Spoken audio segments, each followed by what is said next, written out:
So what's your theory? Theory, like I said, I feel it's a combination of contributing to bad health for us as black people. Especially, I want to go back to what Wiley said about the hair. Hair's another thing. A lot of black women has got alopecia. A lot of women are going bald at a young age as well. So again, it could be due down to stress as well. That plays a factor. But I just think it has to be because why is it so many people it's happening to? So you think... I feel it's got to be the food. Because not everybody smokes, not everybody drinks alcohol. Right. Not everybody has those really stressful jobs that's going, right? Then what is it that everybody at least does? Eat. So you think the common denominator is the food that we take? Because there's no factor saying it is. I mean, water, it would be the obvious one for me. Don't get me started. Water. Yeah, water would be the obvious one for me. In what context? What do you mean? I mean, water, regardless where or how, we all have to use it. And the water isn't from the spring. Right, okay. You know? So, because of that... But why would it only be affecting a certain demographic of people, though? Not only. In that way? So, you know, sometimes, you know, when you wish you just had Stato in your head. But there have been certain drugs that have been tailored to only affect black males. So certain treatments can be genetically modified to only affect certain races. I'm not trying to come up with a conspiracy theory about water, but what I will say is I can't necessarily say just seasoning or just hair products or just salt or just... I think there's a combination of quite a few things. And so do you think they've put an ingredient that doesn't agree with our bodies? No, what I think is as soon as you get food available 12 months a year, like when you get crop available 12 months a year, that's only meant to be seasonal. That should, yeah. Then you're asking for problems. Mango season just happens in this time. In that window. But then you're able to get it. In the middle of June, you get mango. In December. And they're telling me about Italian mango. No, allow me, blood. Allow me. You can go to the supermarket, you're getting strawberries all year round. That's true. This don't make no sense. Yeah, allow that's me. true. Growing up, we never had that. We were growing up. Yeah, that's it. Yeah, you're right. Growing up, right. we didn't have that same flexibility. You're right. Watermelon as well. Watermelon. There you go. And you know what's wicked? I went to even today. I went to the supermarket. The watermelon was this big. The watermelon was the same size as a good cantaloupe melon. Oh, they're moving mad. Okay. And in my head, cantaloupe melons are about yay big, like the same size as a baby's head. Yeah. Do you know what I mean? Maybe a toddler's head. But a watermelon, I remember them being massive because you used to get the size and not even spherical. No, just there. Just out. But when we're going back home, when you go past the Turkey Man shop that open 24 hours, they've got the real watermelon. And imagine, right? This is everything. Into your point, food, seasoning, yes, to an extent, but then there's stuff in regards to fruits and vegetables. Like we have genetically modified fruits and vegetables. You can buy grapes now with no seeds. Soon you're going to be able to buy raspberries.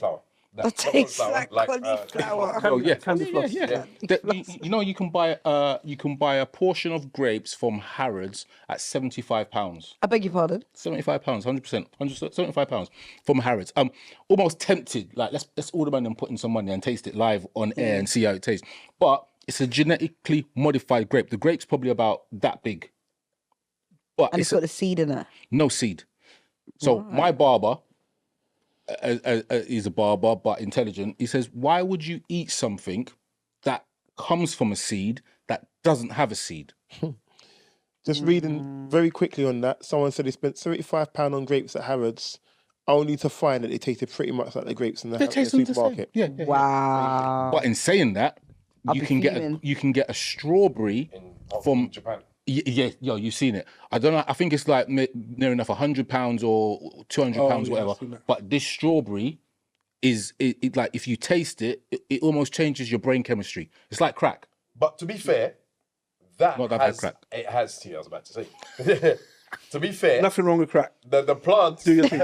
There is. The plants are like 50, 60, 70 years old. So there's a lot of heritage, there's a lot of work that have gone into it. These are not just your average strawberry. This is stuff that's been grown through generation and passed down and stuff like that. Anyway, so I've got more theories, and the theories just get more vicious. I finished my conspiracy. Now, I'm going to come with the ever so slightly broken, and I've been pushing this for a while, and Rain always fights me on it. Now, vegetables and fruits. Vegetables are grown in the same locations with the same soil and stuff like that. Now, we get caught up on organic stuff. Now, for a farmer to be able to consider his crop organic, he just has to let, I think it's 3 seasons go past before he can now say that this crop is organic, even though he's been putting chemicals and stuff in his soil for the last 25 years. Now, in my very small logical understanding, if I've been putting chemicals on this piece of land, let's say it's a mile square, for the last 25 years, for every seasonal crop I've been doing it, and then 3 seasons goes past, and I don't do it, and then I go back and start growing things in there. No matter how much you may convince me and try to tell me that the chemicals are all gone, as far as I'm concerned, it's still in the ground. After doing that for 25 years, it's not going to go in 3 seasons. Do you know what I mean? So there are things like that we take for granted. Oh, it's organic. That means it's okay. But what does organic actually mean? That's the first thing. And the bit where this is not going to blow up is that, you know when you get a vegetable or a fruit and it has a really crazy deformity, and I'm using the word deformity. So for example, you know when you get an orange, when I was a kid, all oranges were just round. That was it. Now you get an orange, and at the bottom of the orange, it's almost like it's got another orange growing at the bottom of it. Yeah. Now, when I look at that, I see that, and again, like I said, this is my crazy theory. Isn't that a cancer of the fruit? Because in humans... Man just start laughing. Man nearly fell over around there, blood. When you think of it, it's a cancer in fruit. The cameraman forgot Ian, mine. In a human being, when you get a cancer, it's an addition of cells that you have Very true. on a part of your body. So if you take that very basic principle and you add it to a fruit or vegetable, you've now got this vegetable and it's got a tumor growing on the side of it, but we'll get it home and cut it. Rah, I got 2 oranges. Peel the second one and eat that one as well. It just doesn't add up to me. When I look at it that way, I look at it. It's cells. It's a fruit. It grows. It's the same principle as a human's body. Is this fruit just got a small tumor on the side that we're all eating and saying, yeah, cool, no problems. So what's the solution? In terms of, if we're worrying about these things may be things that are affecting our community, what is the solution to that? So as much as you can. There are loads of solutions, but I mean, okay, answer your question. There are loads of solutions. It just depends on what level are you willing to go. What would be yours? In fact, around the room, what would be our own individual solutions? What you could do very simply is, and this is if you have the facilities, is you can have raised beds and you can grow 80% of the food that you'd aim to consume at home. That's if you got a garden, though, isn't it? You can have a balcony. Even on a balcony. You can have a balcony. Stuff like green peppers, tomatoes, potatoes. You can grow potatoes in a plastic bag. Yeah. Potatoes will just grow anywhere. Potatoes don't care. This is why. Do you remember when you were young? And you used to have the thing that used to keep potatoes in. If you left the potatoes in there too long, and then you went there, the potatoes all got a root sticking out. Yeah. Now, what I used to do, is just to spray a little water on it when I was a youth, and then come back and then it's growing. I'm like, wow, growing. Yeah. But now, if you think about it, potatoes don't grow. What happens? They just go bad. Yeah. So you have to think to yourself, why does the potato go bad and now not just grow? As it used to. You remember you used to, like for me, I remember when I was young, you had to break the sprout off and do all kind of madness. Why is it not doing that no more? Or bread. Bread lasts forever now.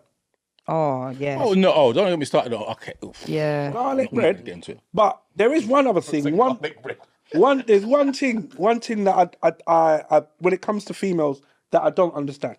It's going to sound a little bit Oh, raw. wow. How did you get here? It's going to sound a little bit raw. Here we go. Let's no, go. no. Oh, he was ready. So, sanitary towels and tampons, right? They are chemically based. Laced. Laced, based, whichever one. And a woman will wear this on an open part of her body or inside of her body and have it for whatever that period is. Yeah. 3 days, 5 days, 7 days, or whatever. Well, not the same one, but yeah, I get what you mean. No, but at the end of the that'll day, be- The duration of time. No. in context If you with the think about it, if it's chemical ABC, No, I get what you mean. and you're changing it for a fresh batch, which as raw as it sounds, might even Same make chemical. might be worse I get your because you're point. topping it up. I get your point. I get Yeah, your you're point. topping up the Yeah. same chemical, and you're now wearing it for whatever period, or it's part of your body for a certain period. That's just like taking a paracetamol and putting it under your tongue, and as soon as it dissolves, let me just go get another one and put that under my tongue, and then think to yourself, do you know what? After X amount of time, oh, why have I got a headache? But- I don't understand because we're not used to having chemicals inside our body as such. But and the same thing goes for fillings. You know, like Roll on. fillings, roll on with the metal properties, the aluminium, yeah. aluminium and everything else. Toothpaste. But sorry, Ray. No, I'll just when I have a drink, I turn into a nuclear physicist. What do we as black people always do? You go into the bath, you come out. What do you do Dry yourself, after that? cream yourself. Right. We've all at one point used cocoa butter or something like that. What if the thing's in the cocoa butter? True. Organised crime.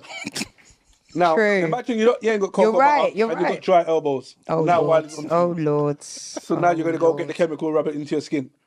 Ashy elbows. Well, you say that. If you go into West Africa, most West African countries, Vaseline is everywhere. staple It's part it's a of staple part of community. what people use. Petroleum if you, jelly for those. so I don't know what the effects of that could be, but I do know petroleum jelly is not meant to be something that we put on our skin. Do you know what petroleum jelly is from? Yeah, it's from the. Is it not from oil, the? from It's, oil. it's the waste part, Byproduct isn't it? of crude oil. oil, It's the stuff that you can't do anything with. You can't. Well, technically, you can't do anything with. So back in the wherever, probably in the 50s, early 40s, they said, right, we've got all of this crap. What can we do? We can't just throw it away. Let's do something with it. Right, we can put it on our skin, or we can market it so some people put it on their skin. Byproduct. It's another thing that's. It was used for greasing mechanical parts before people started actually lubricating their body with it.